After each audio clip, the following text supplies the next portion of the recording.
If you've ever said food just doesn't agree with me and you'd like to understand why, then this video is for you. Hi, I'm Dr. Kate Erickson, board-certified internal medicine physician, registered dietitian, and integrative and functional medicine specialist. And today we're going to be talking about the difference between food allergy, food sensitivity, and food intolerance. One of the biggest sources of confusion I often see in my clinical practice is that people tend to lump food allergy, food sensitivity, and food intolerance together, even though these are very different processes going on in the body. And when we don't understand the differences, it becomes incredibly hard to know what to do next. Maybe you shared these symptoms with your healthcare provider and they've kindly explained to you that you must have irritable bowel syndrome. Did they give you a handout and send you out the door? This left you feeling lost, confused, and frustrated because you feel poorly and you don't understand why, and importantly, you don't know what to do next. This is a common pitfall in medicine, and you're not alone. So these different processes can all cause similar symptoms: chronic abdominal pain, gas, bloating, diarrhea, constipation. Some may even cause fatigue, joint pains, brain fog, and skin issues. But they're driven by different mechanisms and they're managed very differently. So today, I want to give you a clear mental framework so that you can start making sense of your symptoms. Broadly speaking, food reactions can fall under one of those three categories. They differ in timing, severity, how long symptoms last, and what exactly is going on inside the body to produce those symptoms. So let's walk through each one step by step. Food allergies. A food allergy is an immune system reaction in response to a particular food mediated by a particular type of antibody called IgE.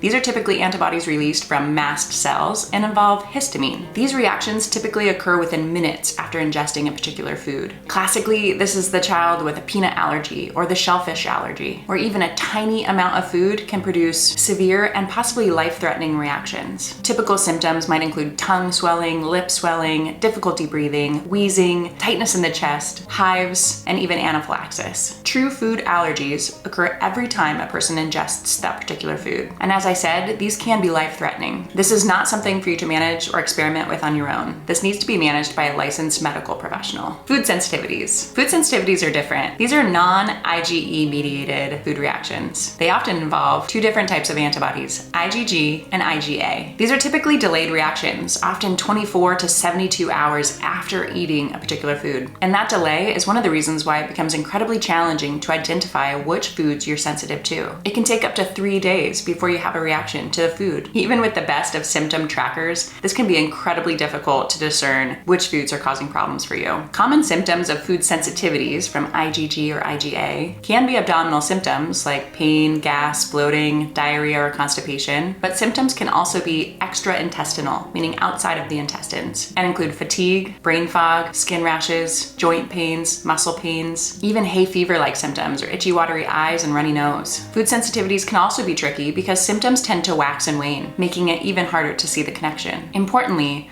food sensitivities are a signal your body is sending you that something is off. And often, food sensitivities are not permanent. They're usually related to the health of the lining of the gut, which we'll talk about more later in this series. Food intolerance. These typically occur because there's an issue with digestion or absorption within the lining of the gut. Maybe it's an enzyme deficiency, like lactose intolerance. This occurs when someone doesn't produce enough of the enzyme lactase to break down lactose. Therefore, it leads to the classic symptoms of gas, bloating, and diarrhea after drinking milk. With food intolerance, that undigested food particle moves to the lower part of the GI tract, where it can be fermented by the microbiome and produce gas and bloating. And also, that undigested food results in an influx of water into the lumen, which produces diarrhea that's classically associated with food intolerance. An important distinction here is that these symptoms typically occur shortly after eating, maybe within a few hours. Symptoms of food intolerance are typically digestive, and rarely do we see extra-intestinal manifestations. This is not an immune reaction. This is an intolerance to a particular food, typically due to an issue within the lining of the gut itself. So if you take nothing else from this video, let it be this: not all food reactions are the same, and they require a different approach for healing. Some are medical emergencies and need to be handled swiftly. Some are signals, and some are about digestion. Gaining an understanding of which type of reaction you're dealing with is the first step towards feeling better. In the next video, we'll go deeper into each of these, including why food sensitivities develop, how elimination diets can fit in, and when testing can be helpful. If you've been struggling with symptoms and haven't been able to make sense of them, you're not alone. This is incredibly common, and there are ways to gain clarity. If this was helpful, feel free to like and subscribe, or leave a comment below with questions you'd like me to answer in future videos. I'm Dr. Kate, and thanks for being here.